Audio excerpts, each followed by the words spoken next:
அஸ்ஸலாமு அலைக்கும்.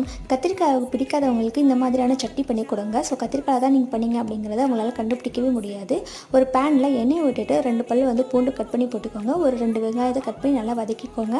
வதக்கினதுக்கப்புறம் ஒரு கத்திரிக்காய் நல்லா குட்டி குட்டியாக கட் பண்ணி அதையும் நல்லா வதக்கி எடுத்துக்கோங்க. இந்த காரத்துக்கு ஏற்ற மாதிரி நான் வரமிளகாய் ஒரு 6 எடுத்திருக்கேன். ஒரு மீடியம் சைஸ் தக்காளி எடுத்திருக்கேன். ஸோ இதையும் நல்லா வதங்கினதுக்கப்புறம் கடைசியாக கொஞ்சமாக கருவேப்பிலை போட்டு 2 நிமிஷம் வதக்கிட்டு நல்லா ஆற வச்சு நம்ம ஃபைன் பேஸ்ட்டாக அரைச்சி எடுத்து வந்துருக்கலாம். இப்போ ஒரு பேனில் கொஞ்சமாக நல்லெண்ணெய் விட்டுட்டு ஸோ தாளிப்புக்கு கடுகு கருவேப்பிலை போட்டு நல்லா தாளிச்சிட்டு நம்ம அரைச்சி வச்சுருந்த வெங்காயம் தக்காளி கத்திரிக்காவை நம்ம இதில் ஆட் பண்ணிவிட்டு கொஞ்சமாக தேவையான அளவு தண்ணி விட்டுட்டு உப்பு போட்டு நல்லா ஒரு 2 நிமிஷம் கொதிக்க விடுங்க. ஸோ அவ்வளோதான், கத்திரிக்காய் சட்னி ரெடி ஆகிடுச்சு. கத்திரிக்காய் சாப்பிடாதவங்களுக்கு இந்த மாதிரி பண்ணி கொடுங்க, ரொம்பவே நல்லாயிருக்கும். இட்லி தோசைக்கு ரெண்டுக்குமே ரொம்ப சூப்பராக இருக்கும்.